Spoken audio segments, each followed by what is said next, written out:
Good afternoon, everyone, and welcome to the Atlantic County Board of Commissioners meeting.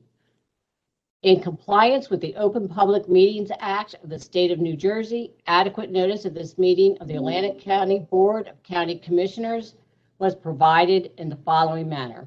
Published in the Press of Atlantic City and mailed to the Current, the Daily Journal, the Hamilton Gazette, and the Hamilton News, and has been posted on the bulletin boards in the county office building in Atlantic City, the Stillwater building in Northfield, and the county clerk's office in Mays Landing. Okay, we're going to have an opening prayer right now.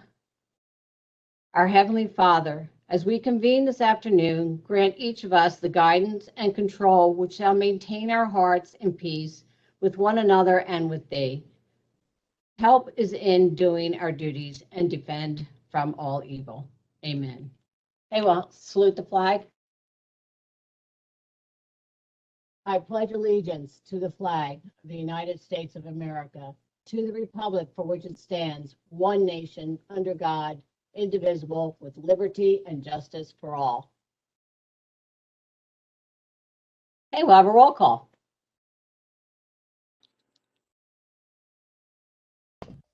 Ballas. Here. Bertino. Here. Corsi. Present. Days. Here. Fitzpatrick is having technical difficulties, but I can see her. Gatto.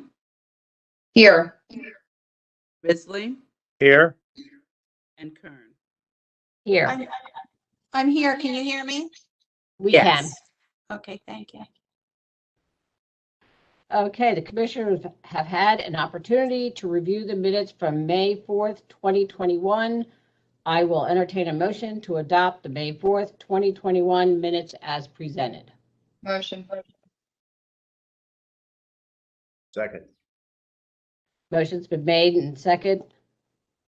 We'll have a roll call. Ballas. Yes. Bertino. Yes. Corsi. Abstain. Days. Yes. Fitzpatrick. Yes. Gatto. Yes. Risley. Yes. And Kern. Yes, motion carries. Her little note each week is anyone that would like to speak during public comments, please type yes in the resolution and the resolution number in the question and answer box. Any items not listed on the agenda, you may speak during the public comments. You'll be raised from an attendee to a panelist. When you're raised, please state your name and the town that you reside. Okay, so before we move into the presentation of the scholarships from NJAC, it might be helpful for the general public participating today to understand who NJAC is. They're a nonpartisan organization that advocates for legislation, regulations, and policy to empower county governments to operate more effectively and efficiently. Atlantic County has benefited through their work, and we are very appreciative of the scholarships that they are bestowing on our residents today.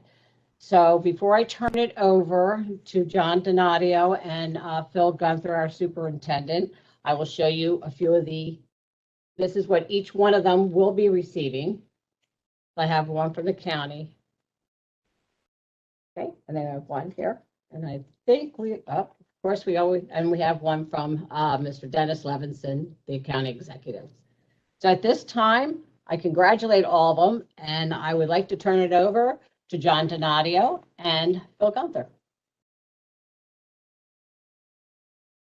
Thank you, Madam Chairwoman. This is John Donadio from the New Jersey Association of Counties, and thank you for your kind words about the association. And if I can, before I talk about the NJAC Foundation, I just again want to thank the Board of Commissioners, County Commissioners, for your support of the association over the years, and also thank your professional staff. Atlantic County has just an outstanding professional staff, starting with the county administrator, the finance officer, your clerk of the board, who we had a meeting earlier this morning together, and we're naming legislation after her as well. Just again, and your finance officer, if I missed anybody, I don't mean to, just an outstanding staff that Atlantic County has, and really are just incredible resources to me as we advocate for all 21 counties in the state of New Jersey. So thank you, and thank you again for your support.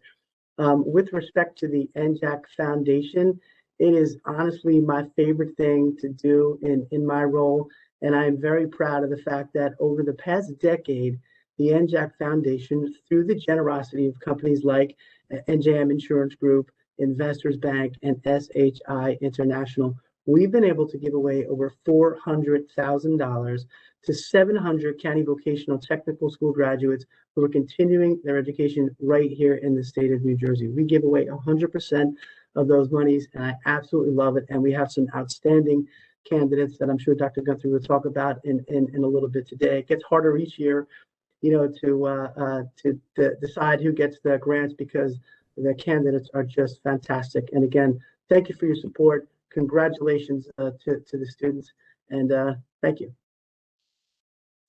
Thank you, Mr. Donadio. And would you like to, does Mr. Gunther, you want to say a statement before we start? Thank you, Commissioner Kern. I would love to talk about these students. They're so accomplished from all over Atlantic County, and they've had wonderful academic and careers here at ACIT. I believe you're giving out 4 scholarships tonight. Yeah. So it's once again a very generous offer by New Jersey Association of Counties. So, Mr. Donadio, would you like to start with the names of each one of the students, and then after you give one of the names, then Mr. Gunther might want to make some statements as to Yeah, the student. that'd be terrific. For the first one that I have is the NJM Insurance Group.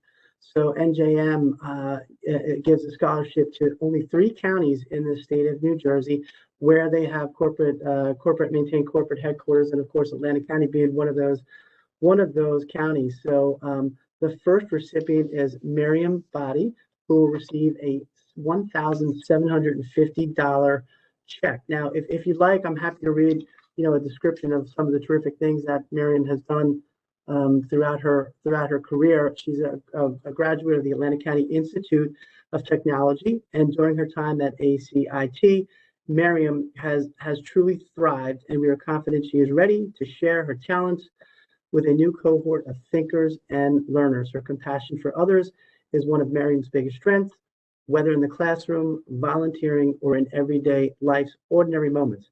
Compassion drives her to be the best she can, not only for herself, but those around her as well. Coupled with her relentless pursuit of knowledge, Miriam's compassion will undoubtedly be an asset for both her and her future school as she pursues a career in the sciences and medicine. She will be attending Stockton University and with a major in biochemistry. So congratulations, Miriam. Thank you. Thank you, John. And Miriam is a graduate of our Academy of Health Sciences. She is an Absecon resident. And as Mr. Donati said, she has been a pleasure to have here at ACIT and has excelled in every area, and will be going to Stockton to study biochemistry and further her career in the health sciences, and hopefully stay in Atlantic County and be part of our great healthcare community in Atlantic County. Thank you, Bill. Okay, and then our next one is Antonio Rosado. Or Donadio. Yeah, thank you, Antonio Rosado. He is a recipient of our SHI International Scholarship Award. So Antonio will receive a $500 scholarship, which SHI awarded to one student in all 21 counties. Antonio is an extremely ambitious and has found a successful balance between school and work and volunteering and working full time. So that's an awful lot for a high school student. Antonio has demonstrated a high level of commitment to his goals. He has grown as a student over the years as a result of his dedication, focus, and a strong work ethic. Antonio always spends the extra time to master a topic that he might not understand right away. Additionally, Antonio is extremely motivated and is always looking for work. His use of study skills and maturity indicates his readiness for college, rigor, and future success. So Antonio will be attending Rowan University in the fall and was majoring in computer science. So congratulations, Antonio. Antonio is a resident of Atlantic City.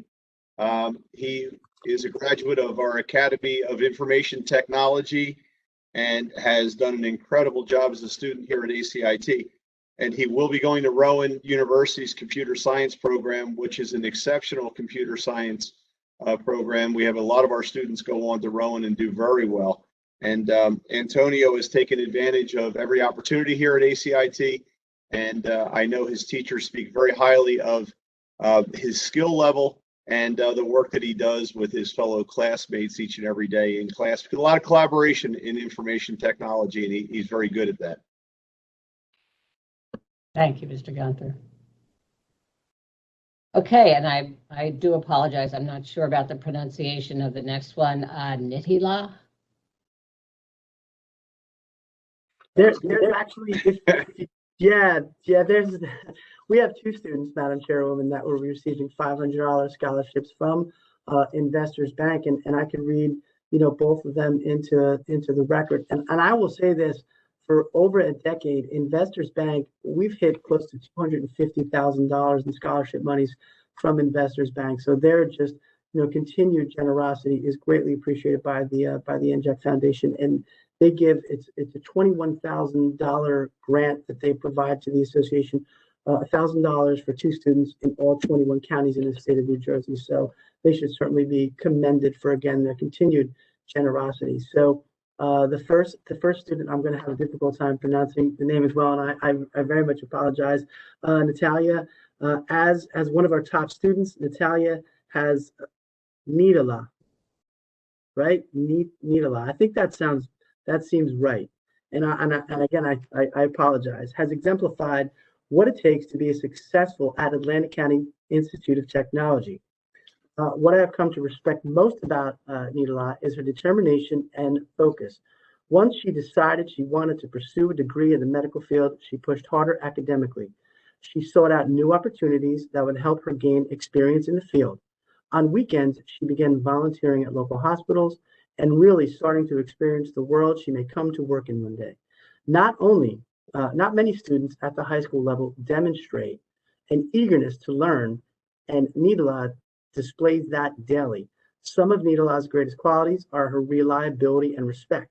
Her organizational and time management are outstanding, and she demonstrates a great level of fortitude in her work. She will be attending Rutgers University in Newark in the fall and will be studying in biology. So Nithila is a resident of Mays Landing. She is will be a graduate of our Academy of Health Sciences. And, once again, she is following that career path that she studied here at ACIT and did exceptionally well, going to Rutgers for biology. So Nithila will be back hopefully in Atlantic County one day as a physician or something in the healthcare industry that will benefit our county as well. Thank you.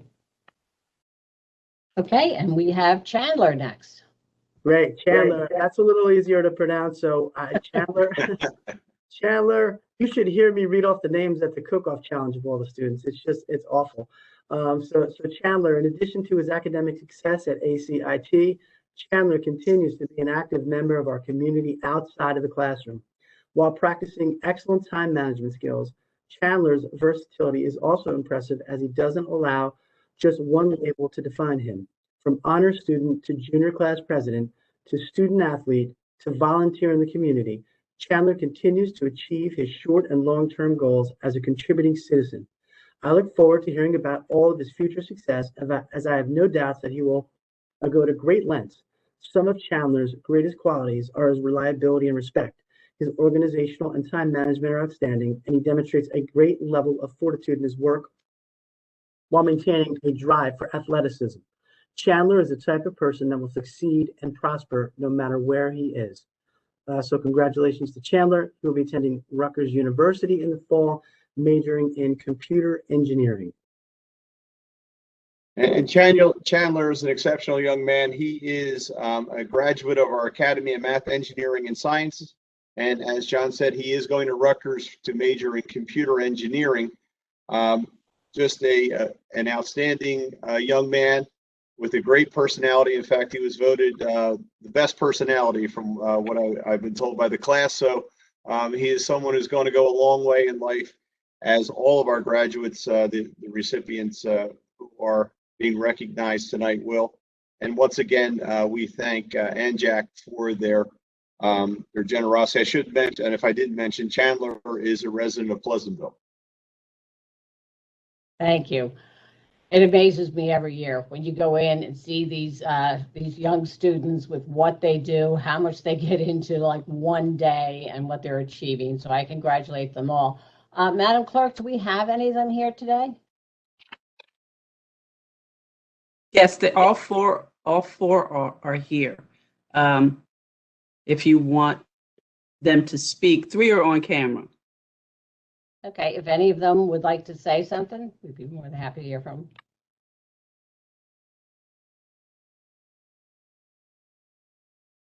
them. I think Dr. Gunther's gonna have to call on them like they're in class. Yeah. Chandler, you must have something to say. They maybe they can get in as panels. I'm sorry. Go ahead. Oh, hello, I'm Shimon Grisey, and I just want to say I appreciate this scholarship. Thank you for everything that you guys said about me, and I'm just really grateful that you guys chose.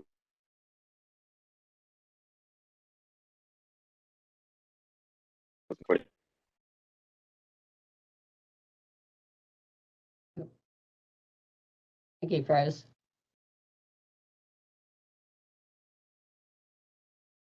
Madam Chair, I'm not sure who else is on, but Okay. I think I saw Miriam. Mhm. Hi, my name is Miriam. I just want to say once again, like Chandler, I'm really grateful for this opportunity. I'm really excited to, pursue my career in medicine and further my studies in biochemistry, go off to medical school and make some changes within the medical field. And once again, thank you for this opportunity. Thank you, Miriam, and all the best. Looks like Antonio's on as well. Mhm. You guys can hear me, right? Yes, we Yes. can.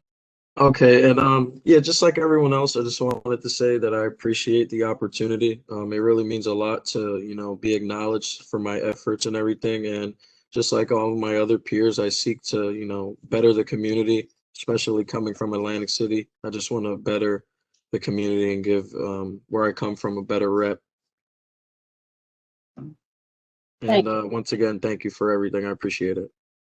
Thank you, and all the best. Is anybody else on that wants to make any? I think we have one more. Yes, there is one. There is one more.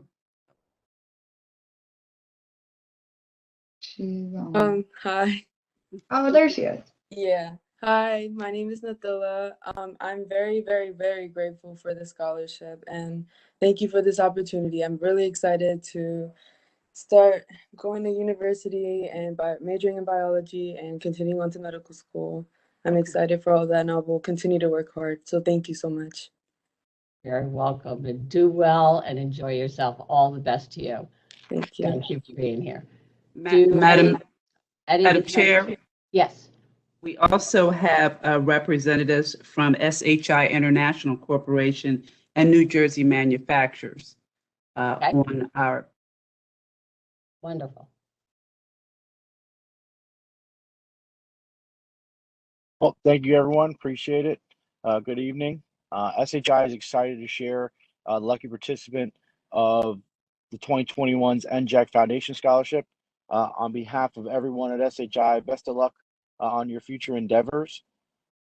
And feel free to contact me directly after college so we can find you a spot in our cybersecurity practice. Also, just want to give a special shout out to John Donadio and NJAC for allowing us to give back to our NJ counties and create opportunities for aspiring scholars looking to create careers in the cybersecurity field. Lastly, but certainly not least, thank you to Atlantic County Commissioners for coordinating this and allowing me to speak with you guys today. I appreciate everyone's time and looking forward to speaking with you guys again next year. Thank you very much, and thank you for being so committed to this. And who else do we have? Yes, hi, I'm Erica Rosso from New Jersey Manufacturers. I'm just going to say exactly kind of what Ryan said. We're so happy. Marion, congratulations. We're so proud to support scholars like you guys, and congratulations to all of the recipients. You guys are amazing, and best of luck next year. And again, we are so happy to be supported the NJAC, and thank you both to the commissioners as well, and hope you guys have a nice weekend.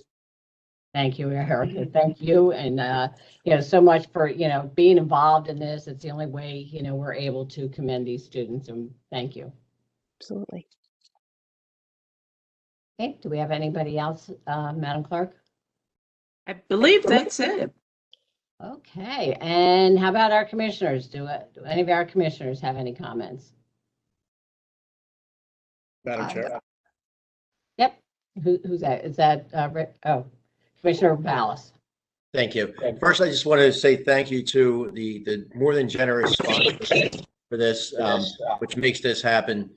The students, that is awesome.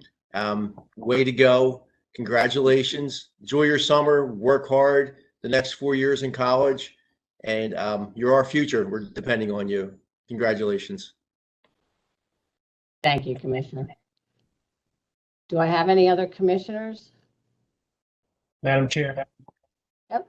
I just want to Commissioner, echo my colleague as well. Congratulations to all the honorees, and thank you for the sponsors, seeing it not robbery to reach back into the community and to lend a helping hand in these tough and economic times. And I'm sure that these recipients will make all of us proud, and especially those who have been able to sponsor them.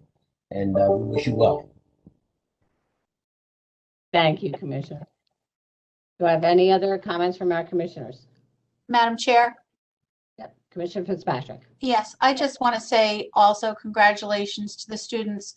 What impressive resumes they have at 17, 18 years old already, and they're going to be a great asset to our county. Come on back here. This is the best place to live. Don't move away.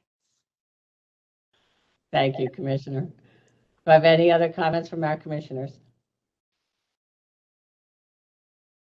Seeing none, we thank you all for being here and being, as we have said, committed to our community and still giving in so many ways, to our students moving forward. And I congratulate all the students. All the best to you.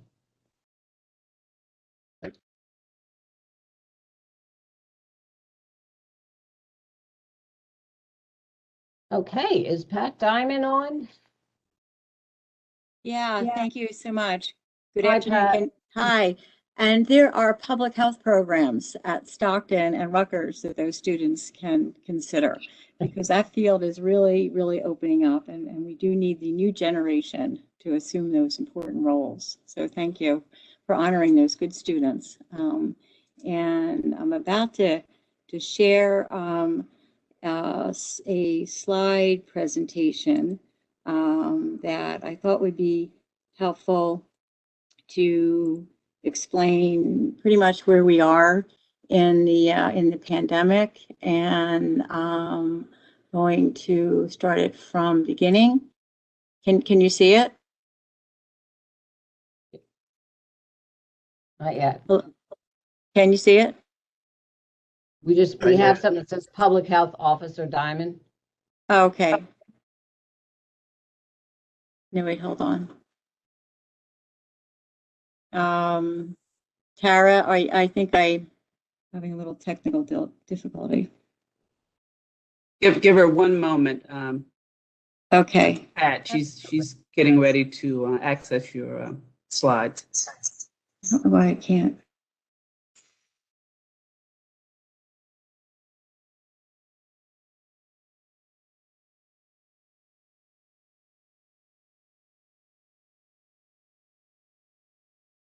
While Pat is bringing that up, Madam Chair, I think we can give the students the go-ahead to hang up, right? If they don't want to stay on for our entire meeting, they're more than welcome.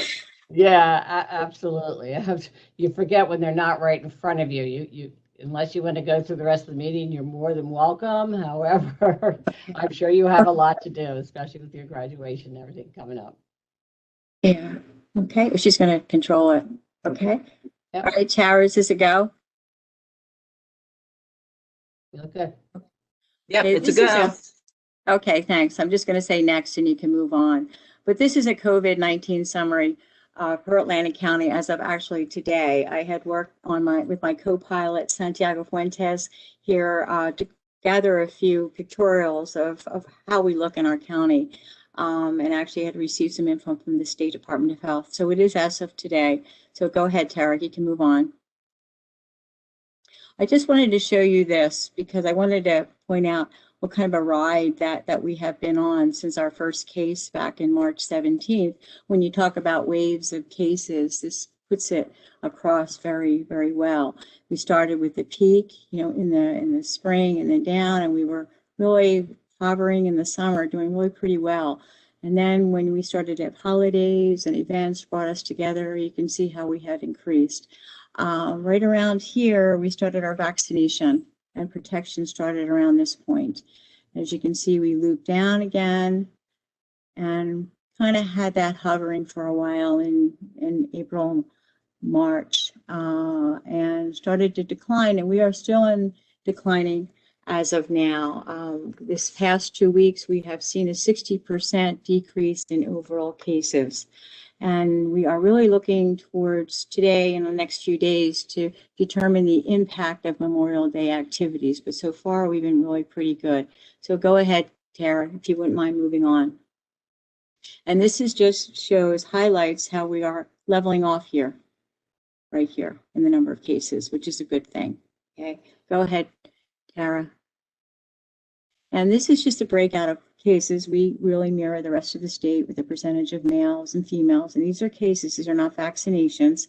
And the ages by age group. And as you can see, it's mostly in the working age group. However, it is a larger age span there. And our most vulnerable, of course, are the 65 years of age and above. So although they're less to contract the disease, and fortunately, most recently, a lot less because of vaccination, they are the most vulnerable. And the cases by race and ethnicity, you can see our white population at 45%, followed by our Hispanic population at 25%, which is a concern because 19% of our residents are Hispanic. So there is a large number of those individuals that unfortunately contract the disease. Black or African American, those that have contracted COVID identify as having COVID is of 12%. And Asian 5% approximately, and those not making an identification is about 13%. So that's reflective of what has been going on for the entire 15 months of the pandemic. Okay, Tara, go ahead. And I speak about this COVID-19 activity level report, and I call it a CALI. And the state is divided into 6 regions, and we are down here in the southeast. We share the region with Cape May County and Cumberland County. And for the past 4 weeks, we have been at the lowest level. The low level, we are lower in cases, lower in positivity rates, and low in people presenting at emergency rooms with COVID-like illness. Next to join this designation was the Northwest part of the state. However, what is really important is that we really continue to show improvement in the metrics that keep us at the low level. So that we're at the low level, we're still declining in the areas that are important. So that's really good news. Go ahead, Tara. And this is our vaccination rates, and this is by New Jersey sites, all our sites combined.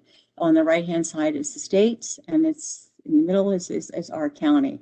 So we have 261,995 doses administered, with 145,133 first doses administered, and 125,976 residents being completely vaccinated. We continue to work on this, especially in our minority populations, where we continue to partner with various agencies to get that vaccine out into the community. Now, up here is really the state's percentages. Ours, as of June 7th, the percentage of Atlantic County residents that have received at least 1 dose of vaccine for the following age groups, which isn't really highlighted here, but I get that information from a different source. Of those 12 and over, because if you can remember, 12-year-olds and up are now eligible for vaccination. Over 61% have received a first dose, which is a 2% increase in the last 2 weeks. Of those 18 and older, 65% have received at least 1 dose, also up 2% since the last time we met. And of those 65 and older, or the most vulnerable, 86%, which is a 1% increase over the last 2 weeks, has received a first dose. So they're good. There's only one way to go, but we are making some progress. A new category being evaluated is the 80 and above. And as of June 7th, 78% has received 1 dose. And in that age group, we still continue to get calls regarding homebound residents needing vaccine, and we continue to go out there to vaccinate. And of those vaccinated, 46% were male and 54% were female. So, okay, Tara, next slide. And I think that's pretty much it. I just wanted to wrap up with, we're still continuing to do pop-up vaccine clinics, and they're being planned and implemented at town halls and community events. Employers are being contacted and asked if they would care for an on-site visit where we would vaccinate staffs.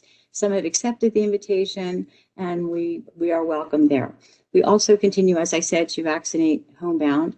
We have worked with Southern Jersey Family Medical Center in the past 2 weeks, ensuring they receive information that is passed on to us from other states regarding vaccination status of farmers that are coming into Atlantic County.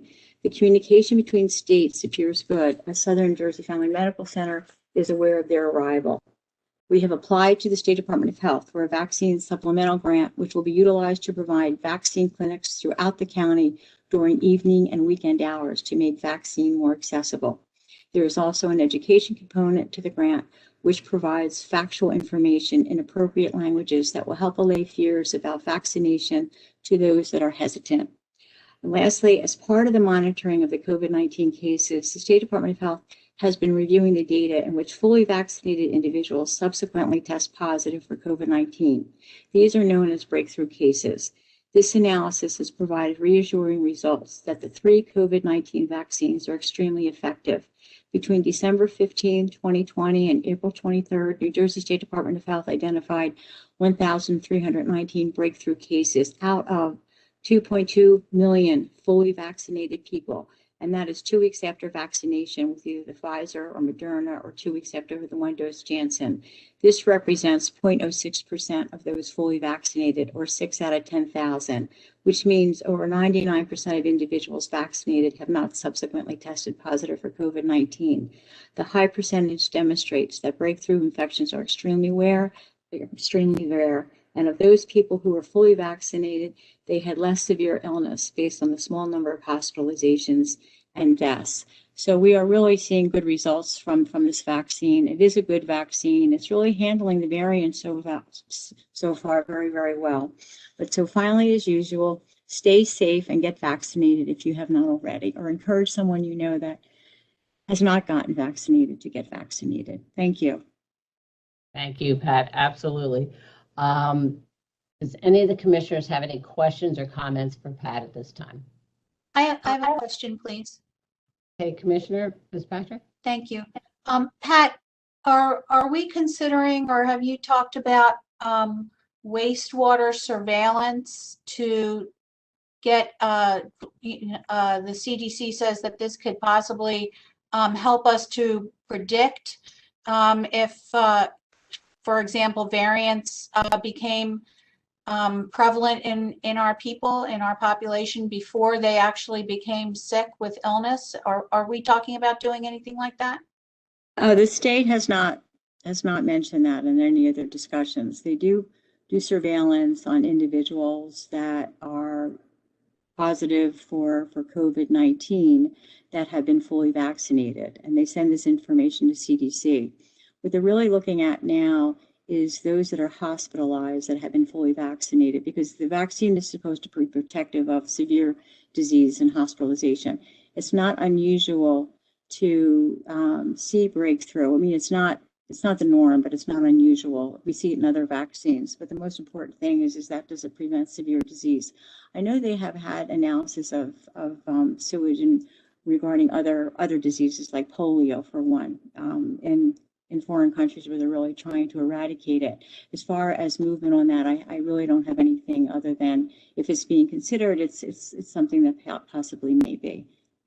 Okay, I just saw that Bergen County was doing it, and they thought that it was very helpful. Just asking. Thank you. Thank you, Commissioner.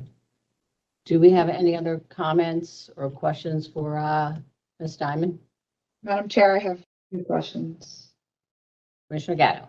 Okay, thanks.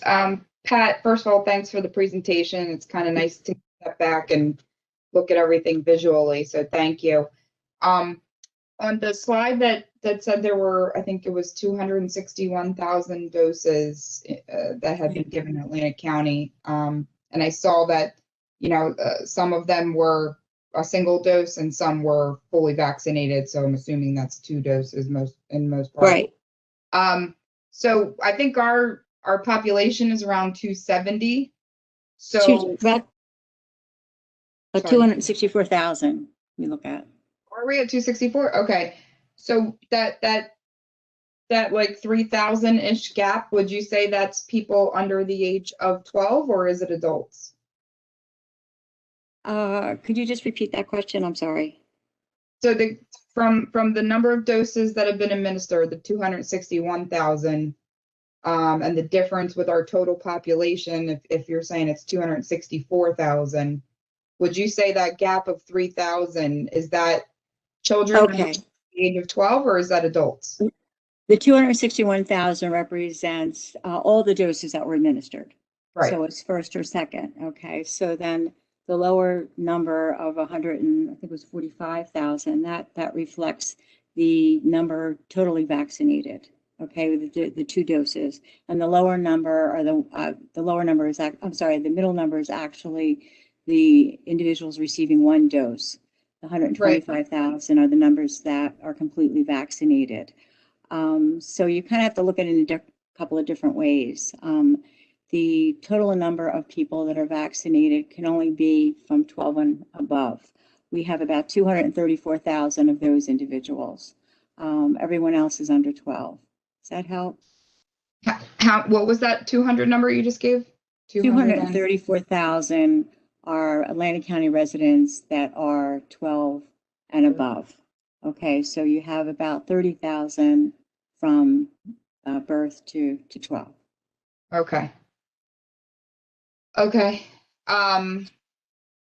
Okay. And then my second question is, are you hearing why people aren't getting the second dose? Is it access or is it just, I feel fine getting the first dose. I feel like that's going to be enough to cover. Okay, well, you are gonna see a lag between the first and second dose numbers, okay, because there's 3 or 4 weeks.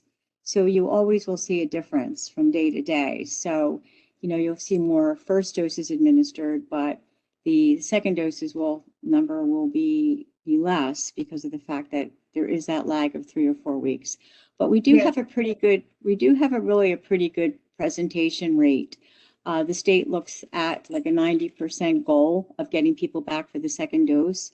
In fact, the gentleman that you had presented a plaque to the other week, they had about a 99% return rate in Pleasantville. So we are getting that. And the other is that it's also, with Janssen, you only need the 1 dose, not 2 doses. And we are getting more people that are accepting of Janssen, fortunately, homebound individuals in group homes along that line. Okay. Thank you. Thank you, Commissioner. Do we have any other comments or questions for Ms. Diamond? Madam Chair. Yes.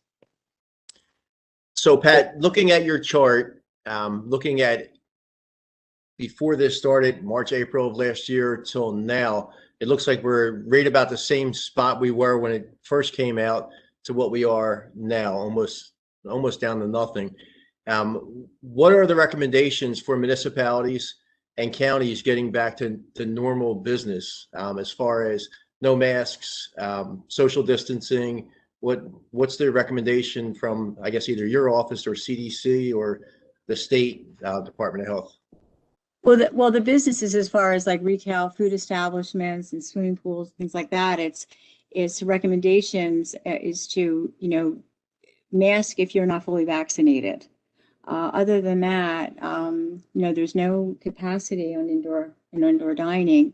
A lot of things are being encouraged and recommended, but with the lifting of that, they're really much people are free to go. Business employers, though, they are allowed to still require masking for customers that they perhaps are not sure whether or not they're not vaccinated. But the recommendations is really, to do the honorable thing. If you've not been vaccinated, to wear a mask in close gatherings and when you're inside.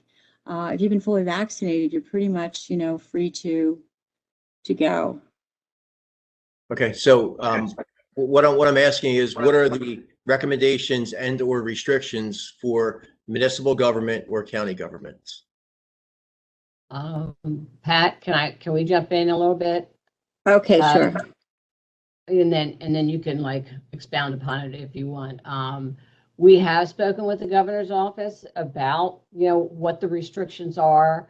Madam Clerk has made a call to somebody there, and they have told us that we are not exempt from social distancing. We have to have social distancing and a few other items. So our situation is, I believe that he's supposed to say July 1st, that the social distancing, is no longer going to happen. I mean, that's what we've been told, and that's what we're hearing. So what we're looking at is possibly starting our in-person meetings in July, as long as that July 1 happens, with opening up. And I'm going to ask, because we have been calling around, we've been trying to stay on top of this because we really do want to get back open to the public, but we want to do it the way we're supposed to do it. I know some municipalities have gone ahead and done this, but we were making sure, and they were some of the items. And Madam Clerk, do you have anything to add to that?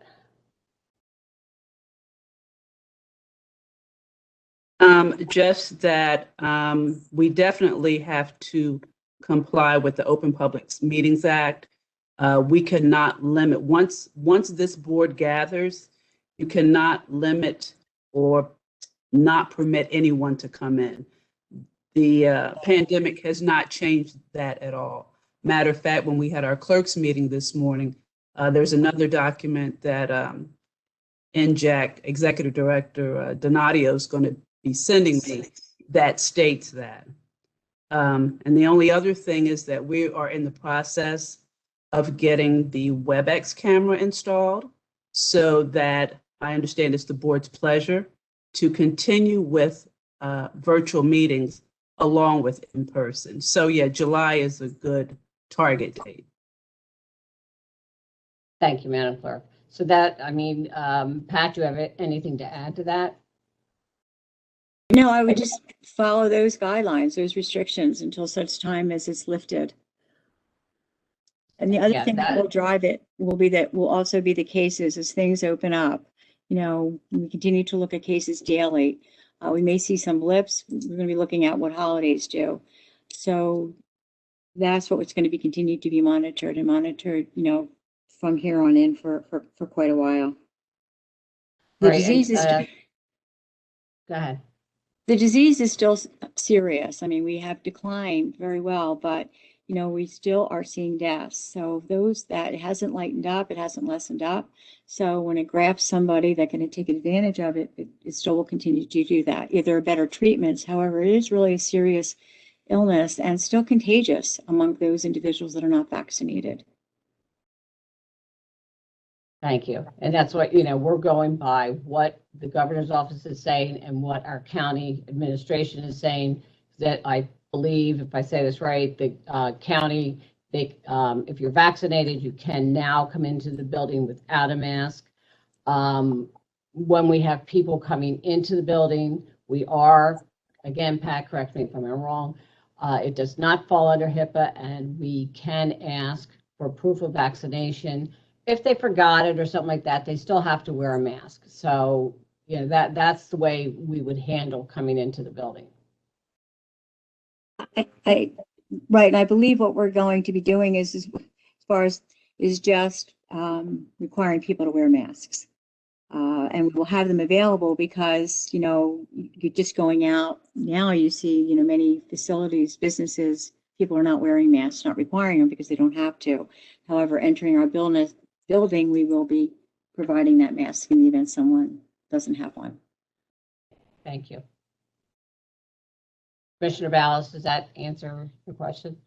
Yeah, I was just getting questions from, some municipal officials, reference to this, not so much our meeting, but, if the restrictions are lifted for, private business, why are they not for municipalities and counties? So I guess it's just a guessing game, and we just, live and learn every day. And Yeah. also, Commissioner Ballas, that we do need to follow the PEOSHA rules and regulations, Public Employees Occupational Health regulations, which also cover, counties and municipalities that don't apply to businesses. Correct.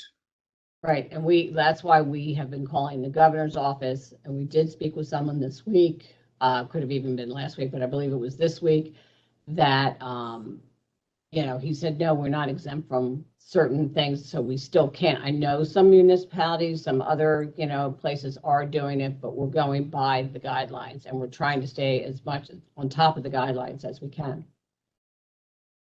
Madam Chair, I also wanted to advise the board that John Donadio had spoken to me, I believe it was last week, and there's also a concern just about making sure whatever precautionary measures are there for employees, even if the public is permitted in. I think that's a little bit of an issue too that we were looking at. But this subsequent July 1 date may change some of those requirements as well. We'll see. Okay, thank you, I appreciate that. Does anybody else have any comments or questions for Pat or in regard to this topic? Okay, Pat, thank you so much. Wait a minute, I didn't ask if the public has any. Does the public have any questions? Yes, we do have someone from the public, Michelle Bruschetti. We are raising her to a panelist. She's up. Hi. I'm just curious why you have to have a vaccine to be considered vaccinated. Why isn't it enough to have having had the disease? I've seen some doctors, I've seen some writings about, having had the disease gives you at least as much protection as a vaccine. They're still studying that. They really, as far as what they're looking at now is that the vaccines were giving emergency use authorization because of clinical trials that were safe and effective. And now those vaccines are being challenged in the real world, and they are very, very promising. However, someone that has been infected previously with COVID-19, they're not really sure, and they're still studying it, how long immunity lasts.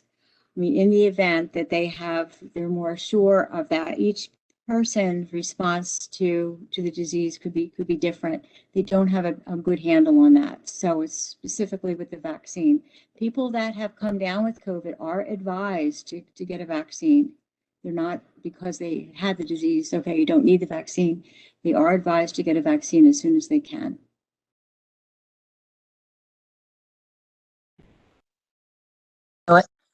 It's confusing to a lot of us why it's considered when it's really just mimicking a natural occurrence. It is a natural acquired infection. How long the protection will last based on the immunity developed by that natural infection is still being studied. That's why. And really, this is something, this is a progressive type of thing. As more information comes out and studied and can be moved forward, that does happen. For instance, the breakthrough cases, we had really wanted that information for a long time. How effective is this vaccine? And finally, the first immunizations were December 14th. We're now receiving it, which is very promising. So in the event that there's more information regarding previously infected individuals without a vaccine, then we'll implement those measures. But right now, it's not there. They're not there. Michelle, do you have any other questions? No, thank you. Okay, thank you. Does anybody else in the public have a question? No further questions. Okay, Pat, thank you once again for all the information. We greatly appreciate it. Thank you. Bye-bye.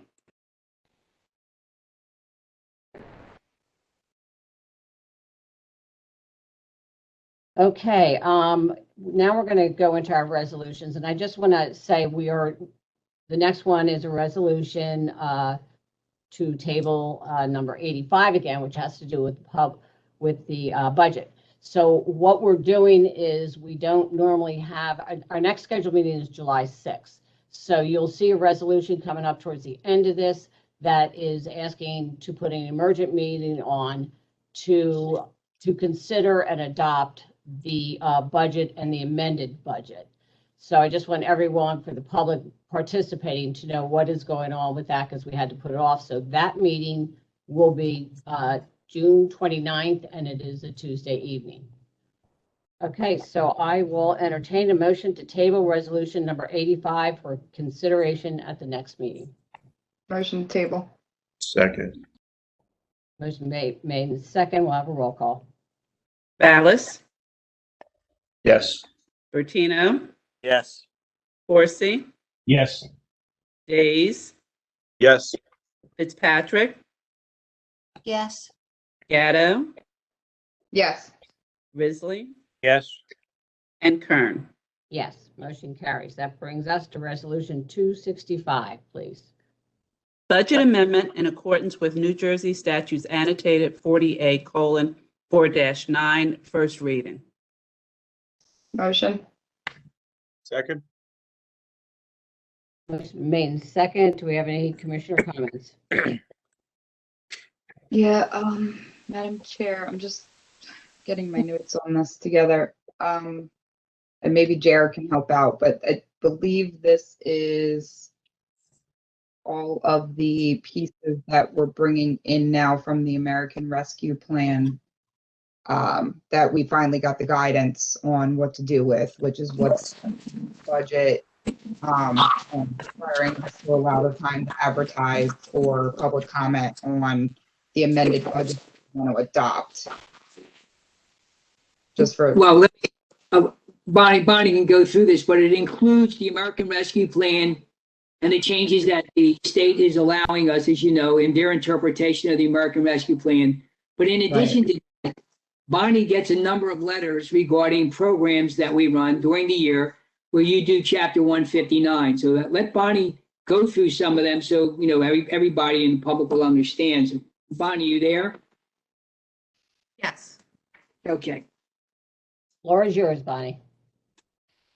So, right, in summary, the amendment that we are presenting this evening is a change in the budget, the total budget from $232,954,114.45 to $263,020,516.65. That includes a new line of revenue based on the revenue loss calculations that we received from the local finance notice of $2,969,213.40. And it also includes a reduction to the operating budget in various line items related to COVID expenses that were budgeted and unfunded for 2021. That amount was $1,391,312. But you'll notice that the initial budget is less than the current budget. And what Jerry was referring to are the grant award letters that we've received from introduction to today. And that total, in the original budget, we had $13,239,599.37 in grant awards that were included in the initial budget that was introduced. And today we have $44,697,313.57.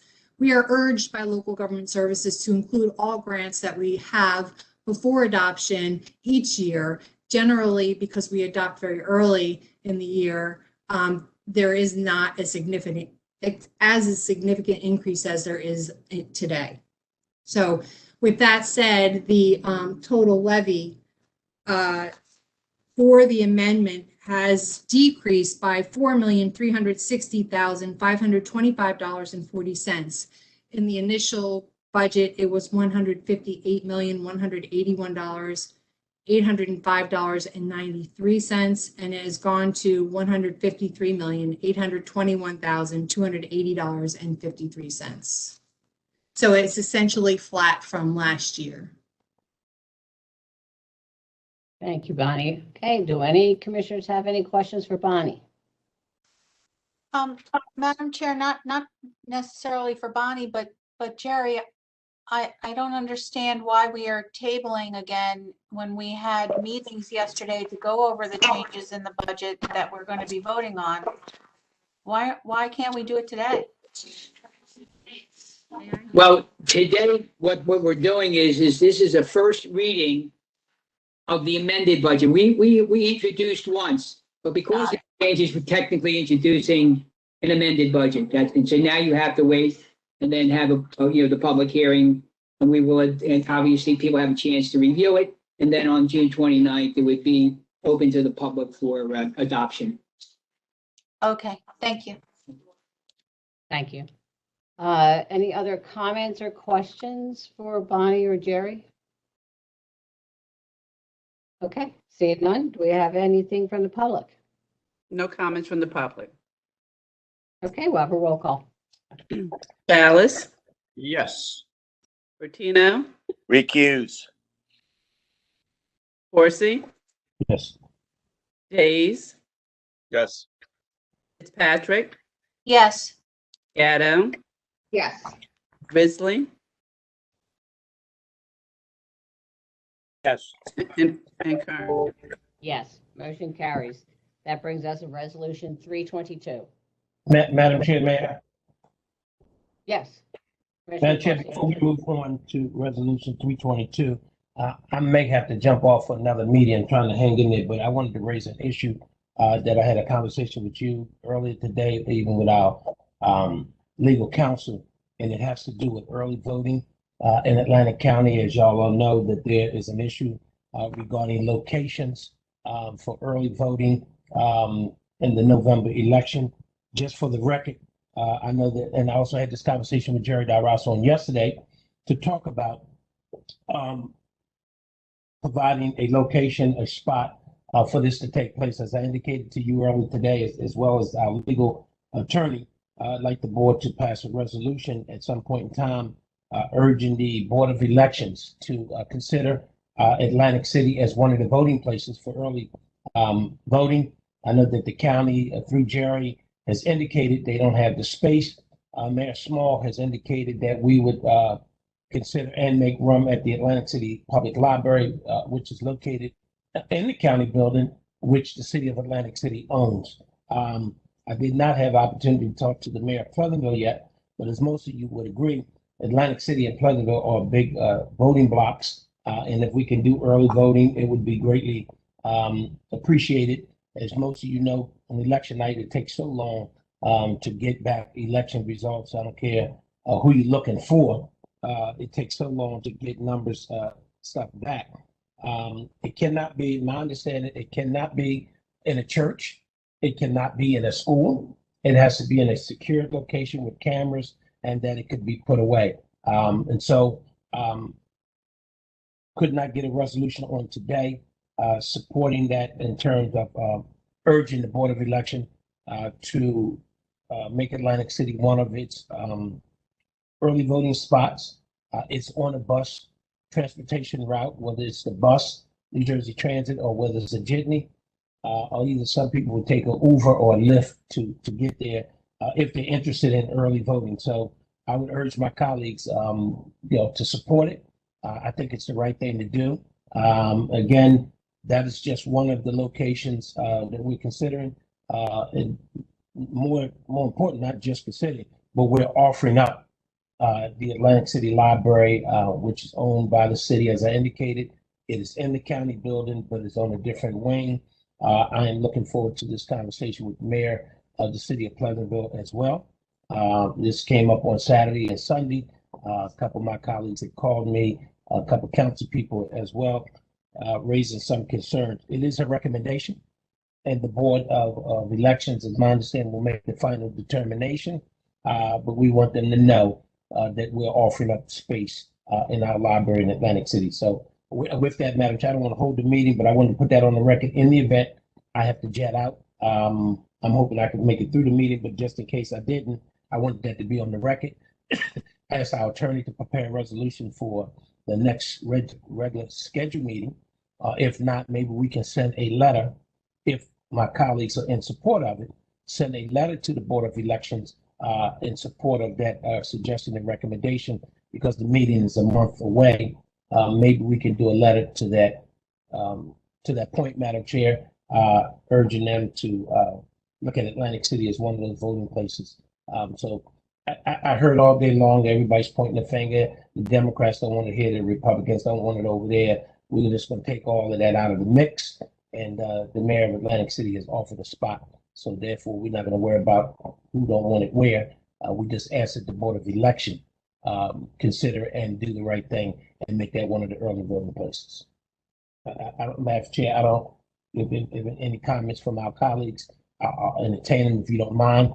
But if not, if Madam Chair, through you to our solicitor, if we can't get a resolution, which it seems like we're not going to do today, can we do a letter if the board agrees with it? Maybe we can send a letter on that point. May I ask a question? Is there a deadline as to when they have to note where, I know that they have the 4, but what is the deadline that they have to have the places in place? Madam Chair, that's a good question. I'm told that they can have up to 7 location.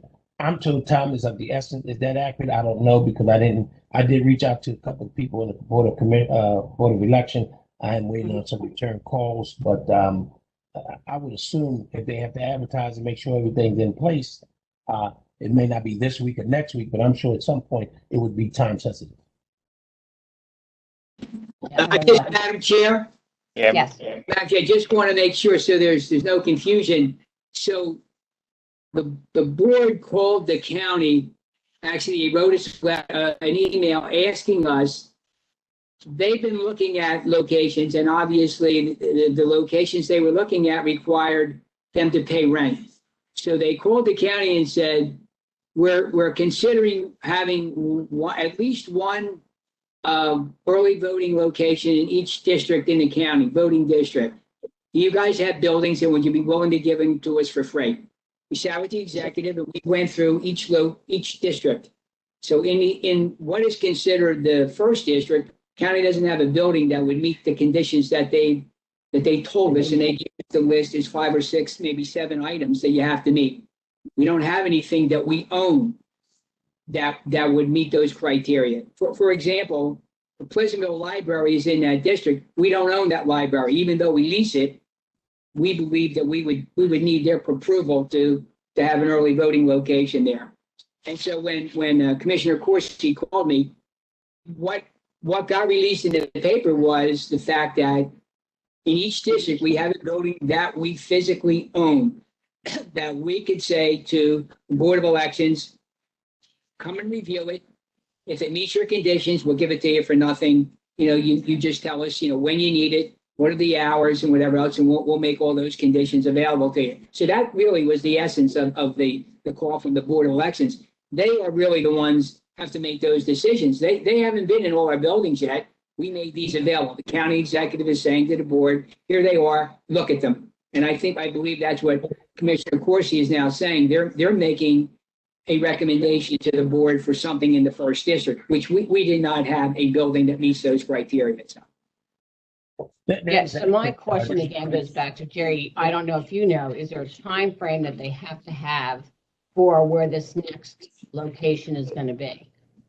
Do they have to have it set by? I wasn't given any time location. They merely told us they need to do that pretty soon because there are a lot of things they have to ensure. One of them is the security of the buildings. For example, Yes. if you had to put in cameras, you have to have enough lead time in order to install the cameras. If you needed certain security locks, you need to put do the installation of security locks. So my understanding is they're going to be looking at our buildings. They did write us back saying that they will go and look at our buildings, pretty soon. The board will go out and look and make recommendations to the executive. So. Okay, so they still have to say okay to our building. Yes, correct. Okay. So that's something, Commissioner Corsi, are you still here? I don't know if he ran out yet. No, he's Commissioner still- Corsi, so, I mean, I guess we need to approach the Board of Elections Correct. and add it to the list of where they're going out to look. Right, so that's why I prefaced my comments in the beginning, Madam Chair, that if in fact the Board of Commissioners were in support of, because Atlantic City is offering up the Atlantic City Library as one of the locations, that they would not be objecting to it. It's in the first district, whether it was in Pleasantville, Atlantic City. It's really no space in Egg Harbor Township, which is West Atlantic City, to really host it. So, again, the conversation with the mayor city of Pleasantville, Jerry has indicated, that's another library owned by the city of Pleasantville. And so that's why we went out early. The mayor agreed that it should be done. And I'm asking this board if they would support a letter from the Board of Commissioners to the Board of Elections saying that Atlantic City, or we support Atlantic City's bid, so to speak, as the Atlantic City Library is one of the locations to be considered. Madam Chair. Yes. Thank you. Just a quick question for the commissioner. Has the governing body, mayor and council in Atlantic City did a letter requesting it yet by resolution to the Board of Election?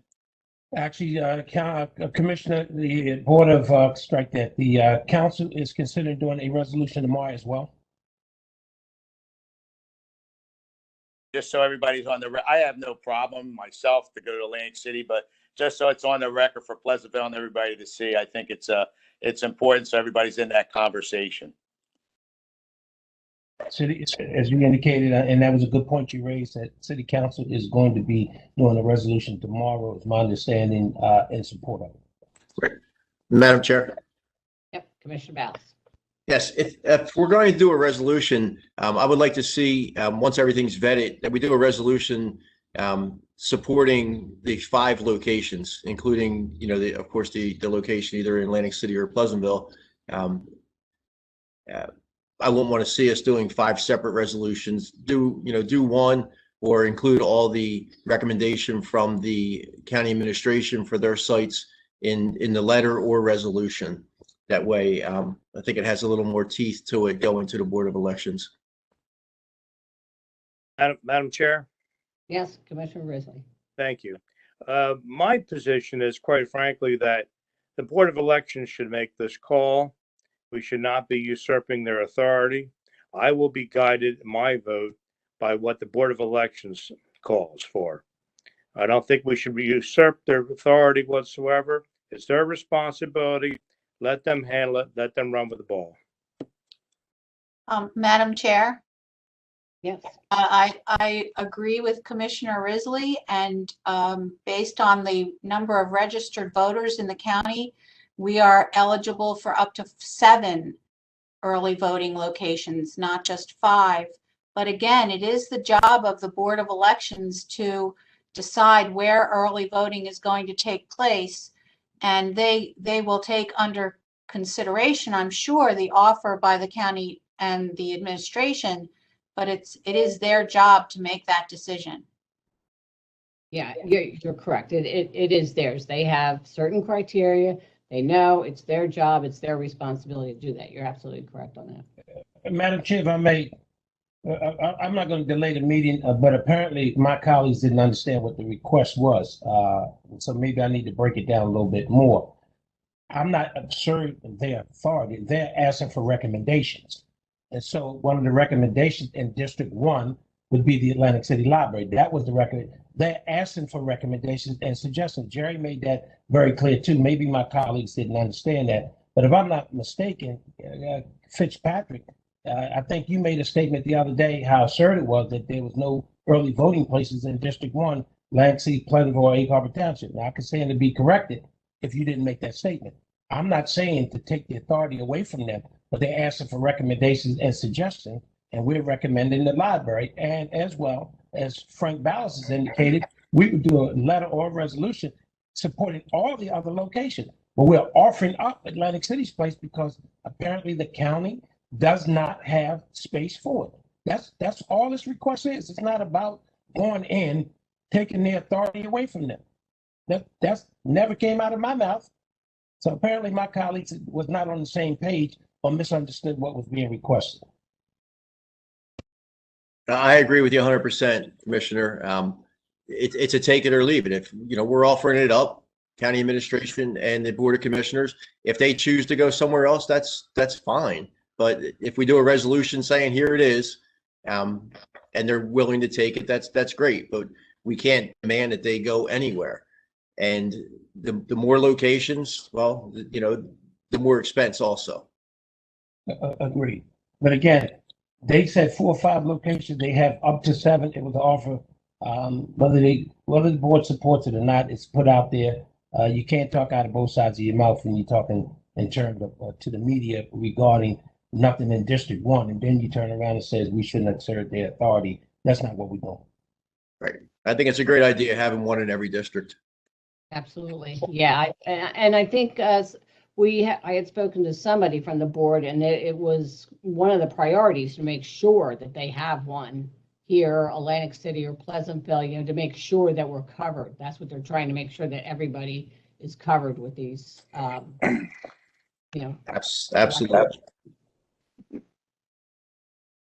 Madam Chair. Madam Chair, I just wanted to weigh in on that.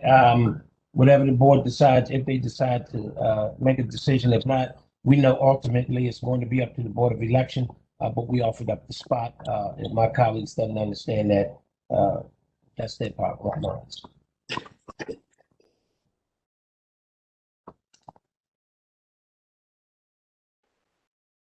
Madam Chair. Yes. All due respect, we're having a lot of conversation on a non-advertised agenda item that should be, I think, discussed under new business. So given the amount of conversation, I think it should either go to a committee or we have to, wait until it's an advertised agenda item. I mean. Yeah, Commissioner Gatto, I would agree with you. However, I did have this conversation with the chair prior to the meeting that I'd like to raise that issue in the beginning. It's still something I've reported to the county. As far as I'm concerned, this conversation can end now. I think I made the point, but we spent 45 minutes to an hour on a whole bunch of other stuff as well. Commissioner Corsi, if I'm gathering the various ideas that have been put forth, what I'll do is I'll draft a resolution for the next meeting. I'll send it to you, and I'll send it to the chair, and you can entertain it or not at that point. Yeah, thank you. Does that make sense? Is that what the board is saying, I believe, in this conversation? Not me. Madam Chair? Yes. Okay. Did someone just? Thank you, Did Madam someone Chair. ask to speak? I'm sorry. I mean, we could do all of them in the one as Commissioner Ballas had recommended. So noted. My point was only to not limit it to 5 because it could be more than that. That's all I was saying. I don't think anybody said limited to 5, Commissioner. It said they had up to 7. It was an offer. So I'm not going to delay the meeting anymore on that issue. I just think you weren't paying attention what the request was. I'm paying full attention, Commissioner. Yeah, and I do know, I mean, they'll do as many as they can do. They have to get them manned. There are expenses involved, but it is very important to all of us that our elections are run as fairly and openly as possible. And I believe the Board of Elections is on that, but it does, they are also in situations getting people to man these places. So why they want to make sure that they're all throughout the county and accessible to all of our constituents. Okay, so Rick, thank you for that, and we'll put something together, and we can talk to the Board of Elections to see what their feelings are on additional. Are we good? Anybody else have any comments? Yes? No? Okay. Then we are going to move on to Resolution 322. Grant application and acceptance from the New Jersey Department of Health for COVID-19 vaccination supplemental funding program 2021-2022 amount not to exceed $250,000. Move. Second. We have a motion and a second. Do we have any comments from our commissioners? Seeing none, do we have any comments from the public? No comments from the public. Okay, we'll take a roll call. Ballas? Yes. Bertino? Yes. Corsi? Yes. Hayes? Yes. Fitzpatrick? Yes. Gatto? Yes. Isley? Yes. And Kern. Yes, motion carries. That brings us to professional services and resolution 323. Amending Resolution Number 275, adopted June 16, 2020, a professional services agreement with Hope All Day Foundation Incorporated to provide addiction recovery services. Net increase $126,059. Motion. Did I hear second? Second. Okay, motion made second. Any comments from the commissioners? Seeing none, any comments from the public? No comments from the public. Okay, we have a roll call. Ballas? Yes. Bertino? Yes. Corsi? Yes. Hayes? Yes. Fitzpatrick? Yes. Gatto? Yes. Bisley? Yes. And Kern. Yes, motion carries. Resolution 324, please. Bid contract with Kisby Lees Mechanical Limited Liability Corporation, trading as Kisby Shore Corporation, for heating, ventilation, air conditioning systems upgrade to resident dining hall and kitchen at the Meadowview Nursing and Rehabilitation Center. Amount not to exceed $792,864. So moved. Okay. Motion made second. Do we have any comments from the commissioners? Seeing none, any comments from the public? No comments from the public. Okay, we'll have a roll call. Ballas? Yes. Tino? Yes. Corsi? Yes. Hayes? Yes. Fitzpatrick? Yes. Gatto? Yes. Bisley? Yes. And Kern. Yes, motion carries. Resolution 325. Bid contract with WB Mason Company to furnish and deliver miscellaneous office supplies to members of the Atlantic County Cooperative. Amount not to exceed $181,182.91. Motion. Second. Motion made second. Do we have any comments from our commissioners? Seeing none, any comments from the public? No comments from the public. Okay, well, roll call. Ballas? Yes. Bertino? Yes. Corsi? Yes. Days? Yes. Fitzpatrick? Yes. Gatto? Yes. Bisley? Yes. And Kern. Yes, motion carries. Resolution 326. Bid contract with Cisco Philadelphia and U.S. Foods to furnish and deliver non-perishable food to the Department of Human Services. Amount not to exceed $14,603.64. So moved. Second. Motion made second. Any comments from our commissioners? Seeing none, any comments from the public? No comments from the public. Okay, we have a roll call. Ballas? Yes. Bertino? Yes. Corsi? Yes. Hayes? Yes. Fitzpatrick? Yes. Gatto? Yes. Risley? Yes. And Kern. Yes, motion carries. Okay, we now have a lease agreement in Resolution 327. Renewal lease agreement with the Alzheimer's Disease and Related Disorders Association, Incorporated, doing business as Alzheimer's Association and Alzheimer's Association Delaware Valley Chapter, concerning occupancy of county-owned premises located at 25 Dauphin Avenue, D Building, first floor, Northfield. Revenue generating. Move. Second. Motion made second. Any comments from the commissioners?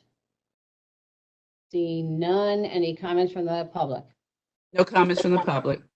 Okay, thank you. Roll call, please. Ballas? Yes. Bertino? Yes. Corsi? Yes. Days? Yes. Fitzpatrick, Yes. Gatto, Yes. Risley, Yes. and Kern. Yes, motion carries. Resolution 328. Amending Resolution Number 556, adopted November 14, 2017, an intergovernmental agreement with the City of Egg Harbor concerning design, construction, and maintenance of a bike path within a portion of the right-of-way of Philadelphia Avenue to extend the term date only, no cost. Motion. Second. Motion made and second. Any comments from the commissioners? Seeing none, any comments from the public? No comments from the public. Okay, roll call, please. Ballas, Yes. Bertino, Yes. Corsi, Yes. Hayes, Yes. Fitzpatrick, Yes. Gatto, Yes. Risley, Yes. and Kern.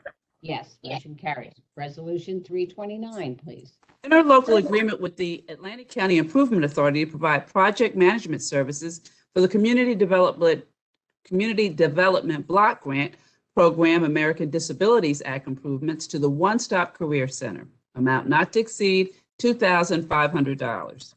Move. Motion been made and second. Any comments from our commissioners? Seeing none, any comments from the public? No comments from the public. Okay, roll call, please. Ballas, Yes. Bertino, Yes. Corsi, Yes.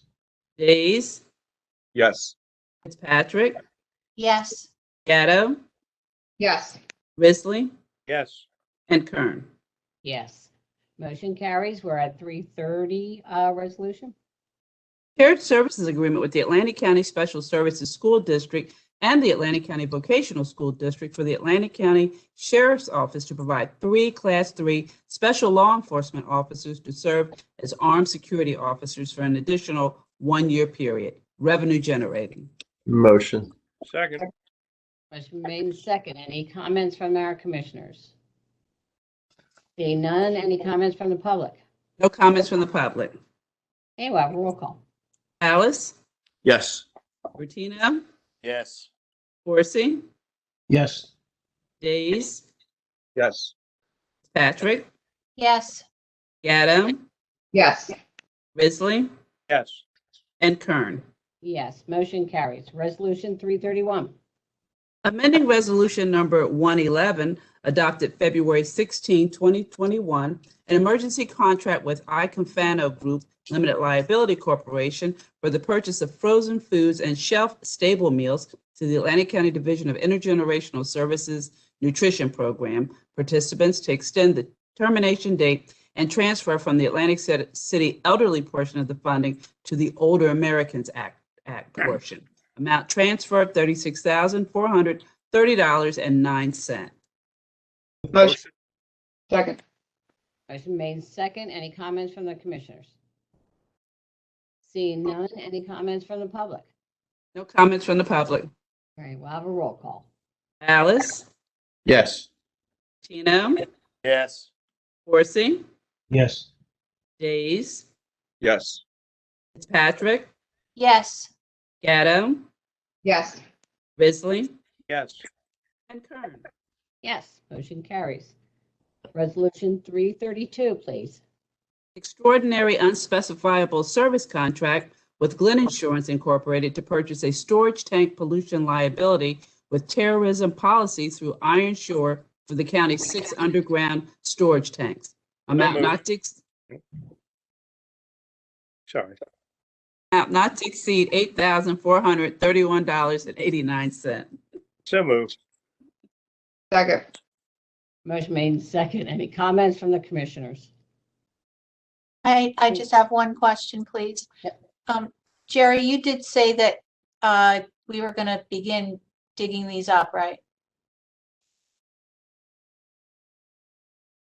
Sorry, yes, we are, and we've met and we've discussed the funding for the removal and the replacement of those tanks which are used on our gas islands above ground. We are in those planning stages, correct? Thank you very much. Thank you. Any other questions from our commissioners? Any questions from the public? No comments from the public. Okay, roll call, please. Alice, Yes. Bertina,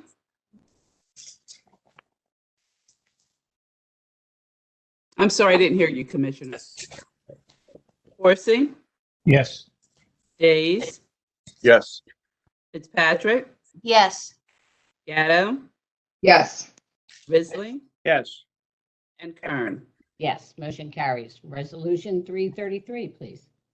EUS contract with Insurance Agencies Incorporated to obtain flood insurance for county-owned real and personal property, amount not to exceed $34,317. Move. Second. Motion been made and second. Any comments from our commissioners? Madam Chair. Yep, Commissioner Ballas. So this is, I guess, for Jerry or Jerry. Is there any way we can maybe improve the property at Drexel Avenue? So we're not paying almost $28,000 a year in flood insurance. I'd rather see it go into the building than just do an insurance policy. Mike and Bill.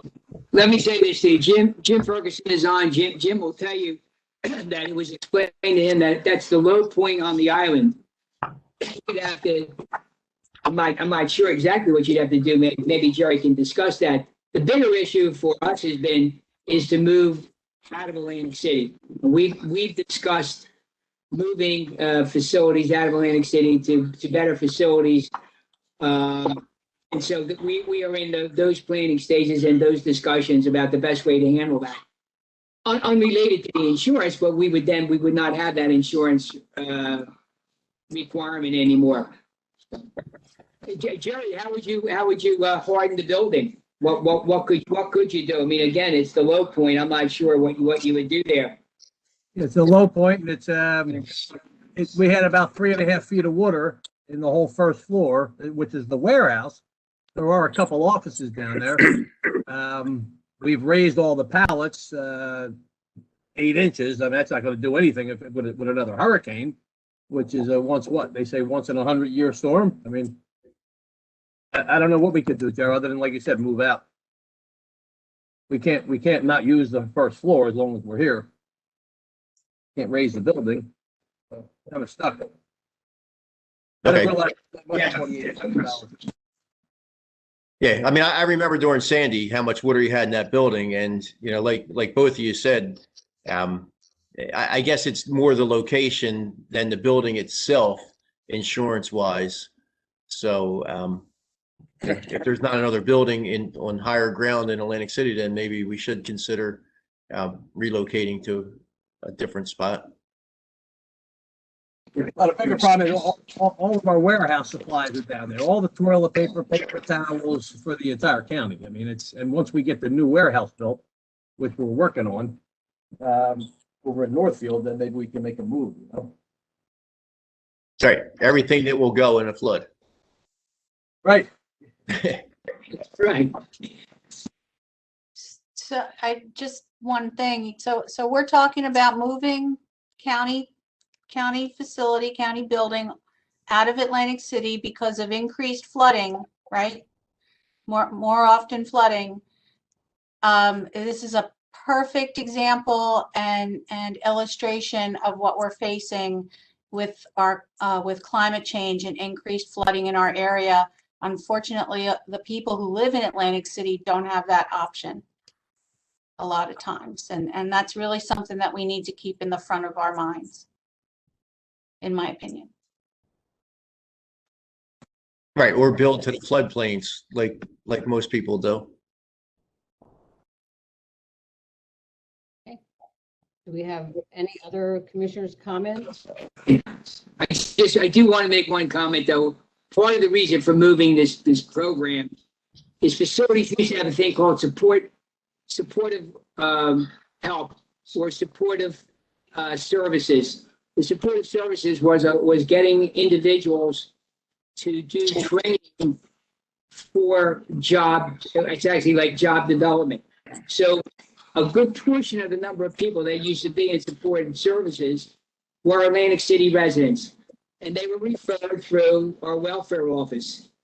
We don't have that program anymore because that program technically as if you're on welfare, you go to 2 South Main Street, and that's called Work First New Jersey. So we didn't really need that program in support services or in facilities anymore. So without that program, the need to be in Atlantic City. I always believe facilities should be more centrally located because of all the buildings we have. People, depending on where you or who you are, you're reporting to Atlantic City and then being dispatched. I always believe we should be more centrally located and dispatched from a central location. So it wasn't as much the flooding, although the flooding is one issue that, we have to be very, very concerned about. So I just want everybody to understand that. Thank you, Jerry.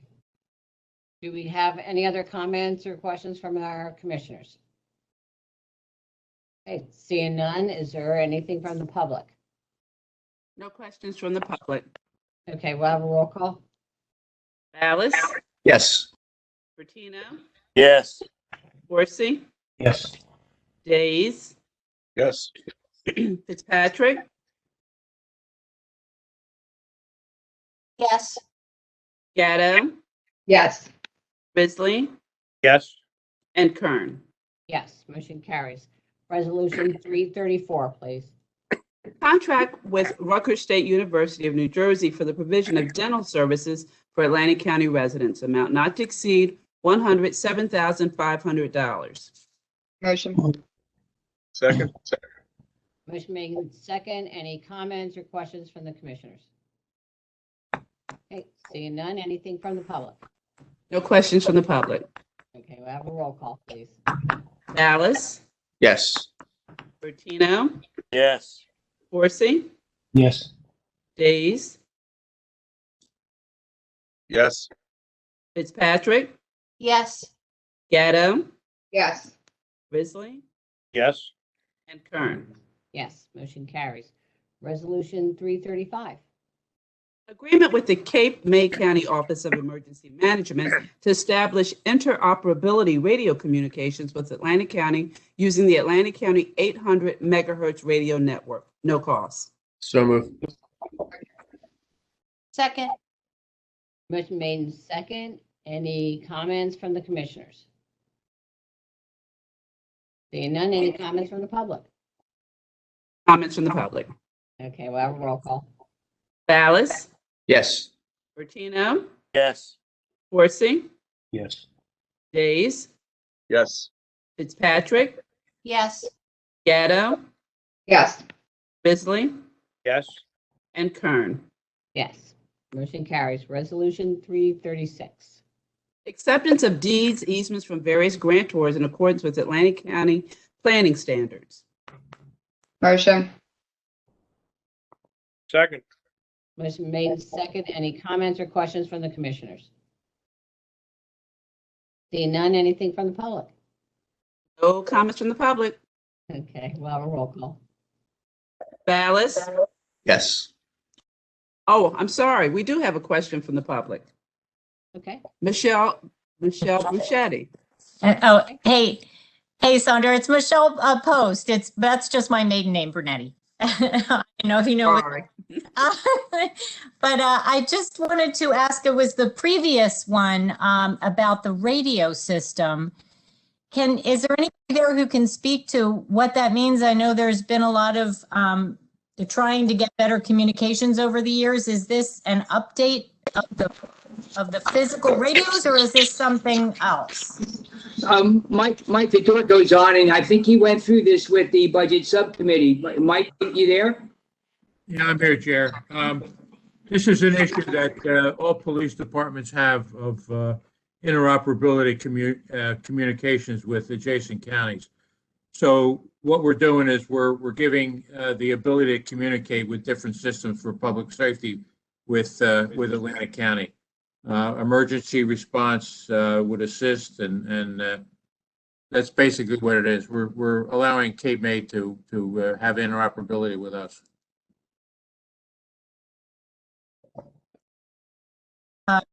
Is there a technical element to it, or? Oh, yeah. I mean, it's radios. Absolutely. There's a technical element to it. But it's at no cost, right? No cost. Oh, okay. I thought that just confused me why, if there's a technical element, how it could there could be no cost. I don't quite understand that. Well, it's just a matter of connecting radios with one another, that's all. Oh, okay. All right. Thank you. All right. Thank you, Mike. Any other, well, now, actually, we're on 336 where I had a motion and a second, correct? Correct. Okay, so I'll have a roll call.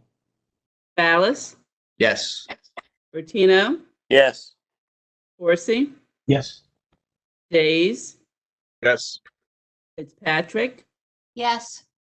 Commissioner Gatto had to step away, Risley, Yes. and Kern. Yes, motion carries. That takes us to resolution 337.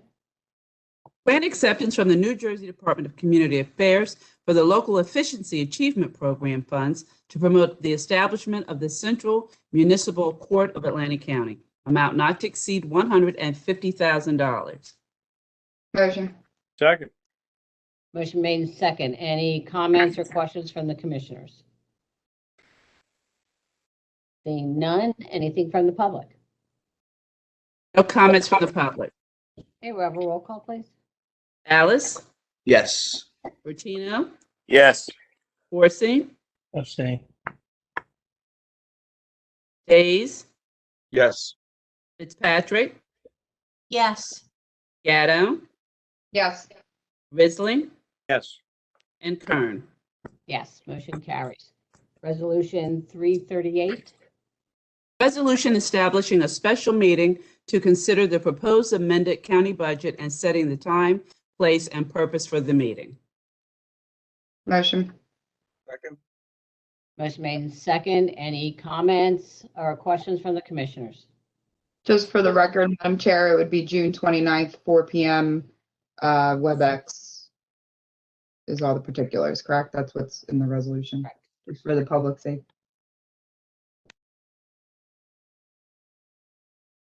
Do we have any other comments or questions from the commissioners? Anything from the public?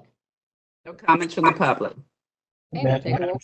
Madam, Yes. before you Yep. do that, so I'm clear, so just want to make sure that the public clear. Only thing that will be discussed on this meeting on June 29th is what?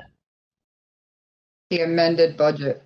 It's the amended and the budget for consideration and adoption. No, we'll make sure the public understands it's not a regular meeting. It's just to discuss amendments to the budget. Right, that's the only thing to be discussed. Right, and the public hearing of the budget. Correct. Yes, public hearing of the budget and the amended. Thank you for stating that for the public. Do we have any other comments from the commissioners? Do we have anything from the public? No comments from the public. Okay, thank you. Roll call. Alice, Yes. Bertino, Yes. Horsey, Yes. Days, Yes. Fitzpatrick, Yes. Gatto, Yes. Risley, Yes. and Kern. Yes, motion carries. We're going to go into resolution 339, and I just want to explain to everybody, this was added at the last minute. It is a very important social issue, but I do want to thank Rick, I want to thank Sonia and Pat, in order to get this done, for us so that we could have it for this meeting. I know it took a little extra time at the last minute, but thank you for that. The resolution 339. Resolution proclaiming June 2021 as Lesbian, Gay, Bisexual, Transgender, Queer or Questioning, and Other Sexual Identities Pride Month in Atlantic County. Sponsor Karen L. Fitzpatrick. Motion. Second. Motion been made in second. Commissioner Fitzpatrick. Thank you, Chairwoman. I just wanted the commissioners to take part in what's known as Pride Month. I think it's important that we express our inclusivity to the public, that Atlantic County welcomes all people, no matter their identification, just like we welcome all people, no matter their race or ethnicity. And this will make that public and known to all. Thank you. Thank you, Commissioner. Do I have any other comments from our commissioners? Seeing none, do we have any comments from the public? No comments from the public. Okay, we'll have a roll call. Alice, Yes. Bertino, Yes. Horsey, Yes. Days, Yes. Fitzpatrick, Yes. Gatto, Yes. Bisley, Yes. and Kern. Yes, motion carries. Okay, that concludes the written portion of our agenda. Any reports from the special committees of the board? Nope, seeing none. Do we have any unfinished business anybody would like to discuss? Madam Chair, Yes, sorry, Commissioner Bowles. Gatto. I just really quickly want to mention or thank our staff, both in Sonia's office and Fran from workforce development and on our unemployment area. I know I've been continuing to field unemployment related issues and questions, and the staff is continuing to help us work through those for our constituents. And it's very, very meaningful to these people who have continued to have issues for so long. So I just really wanted to, Jerry, commend, your staff for always going above and beyond to help us get these issues resolved. Thank you, Commissioner. Madam Chair, if I may just to follow up on that. Yes. I just, it's extremely important that so many of these people who still have unemployment issues are just thankful to be able to talk to a human, to talk to someone who, can, if not sympathize, has some empathy for their plight.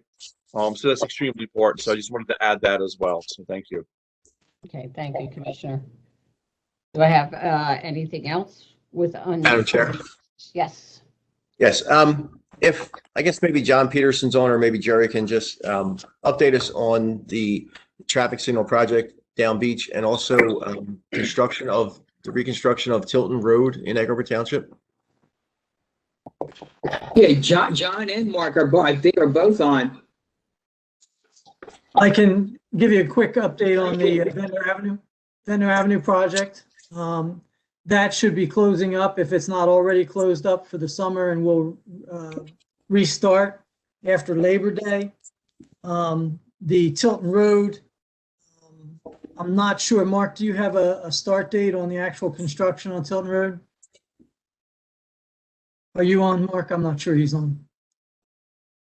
It's been bid and awarded. I'm assuming you're talking about from Ubel Avenue to Delilah Road, Commissioner? That's correct, sir.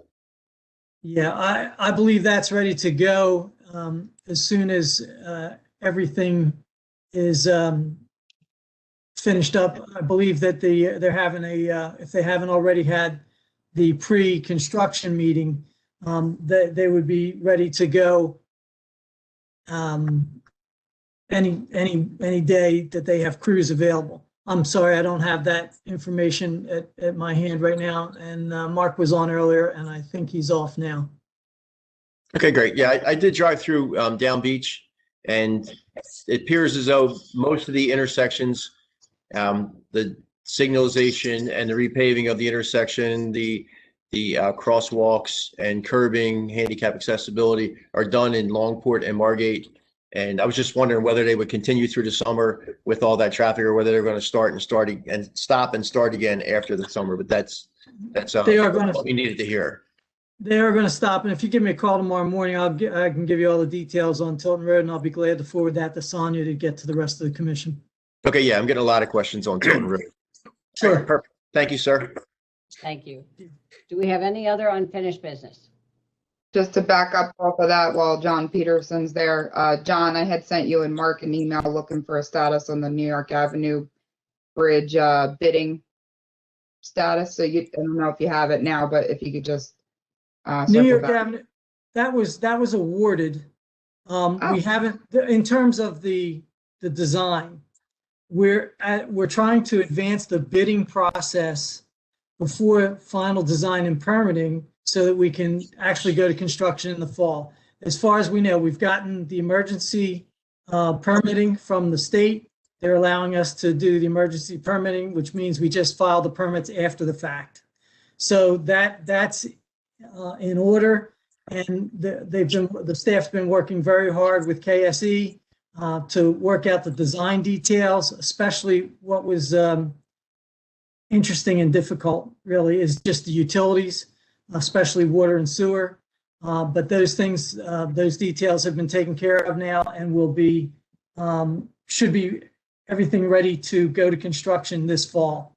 That's been our hope. And that, that's for a bridge with environmental constraints, that's lightning fast. So it doesn't appear to be lightning. We've had some interesting phone calls from residents. I'm sure you have as well.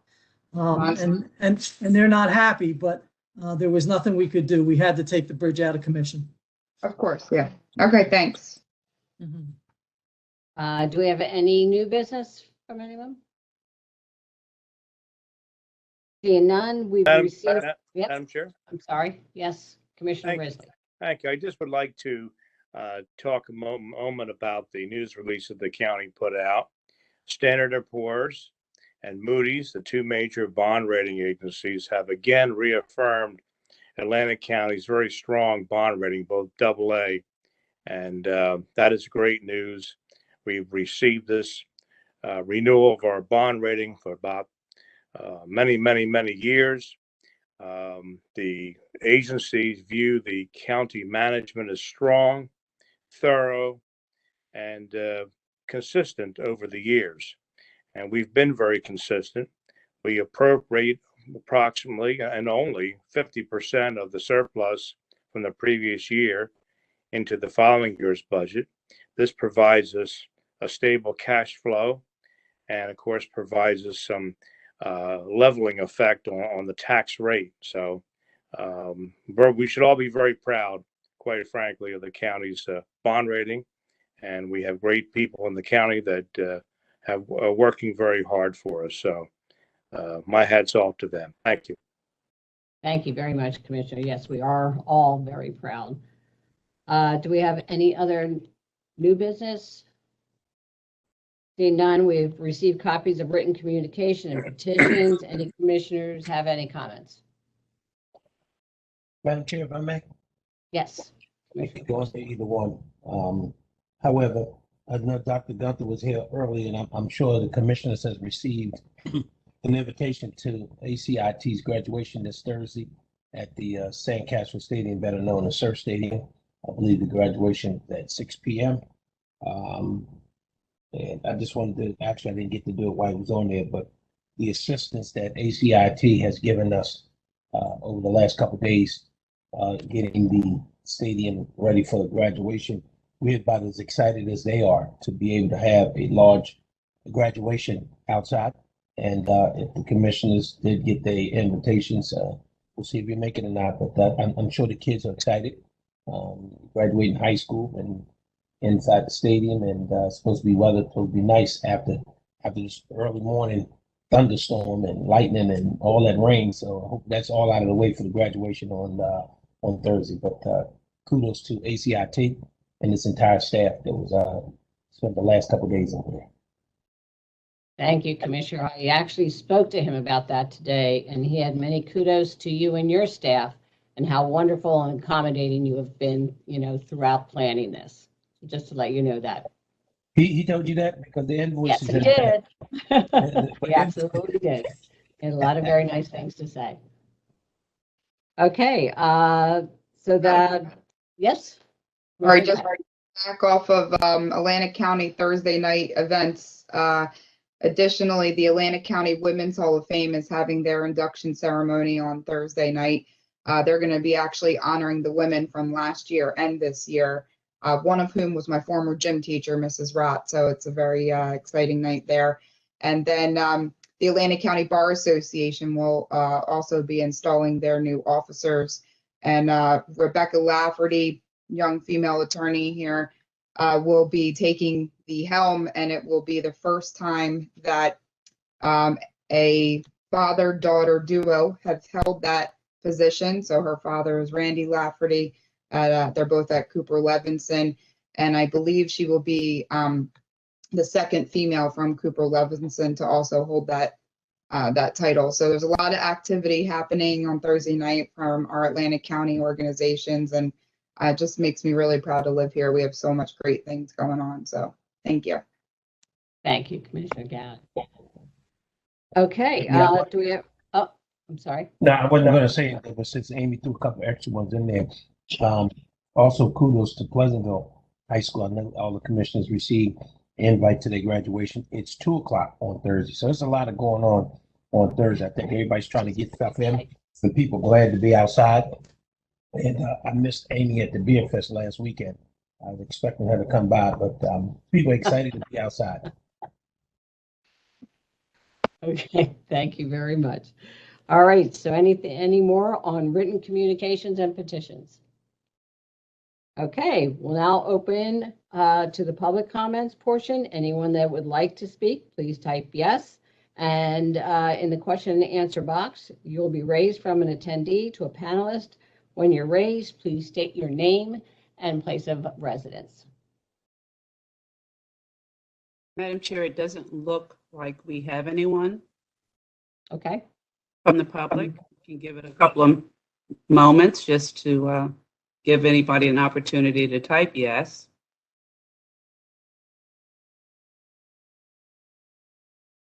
And no. Okay, thank you very much. And as we go into the good of the order, this coming Friday, I invite everyone to wear blue in recognition of Men's Health Awareness Week. We can all play our part in bringing awareness to preventability, health problems, and encourage early detection and treatment of disease among men and boys. This week is particularly special as it ends with the celebration of Father's Day. So I'd also like to wish Happy Father's Day to each of my respective colleagues on the board and to all fathers who will be celebrating. So Happy Father's Day to all. Thank you. Anybody else? You're Madam welcome. Chair, before we conclude, I have a question. I know that the state of New Jersey is going to be off as a national holiday or state holiday for Juneteenth. Is the county closed? That question would be posed to Jerry. That would be I'm not sure. Yes, the county executive did close the county on Juneteenth. In this case, June 18th, correct? Yes. Okay. Okay. Anything else for the good of the order? Motion to adjourn. A second. Second. There we go. Put your finger for if you want. All in favor? Aye. Aye.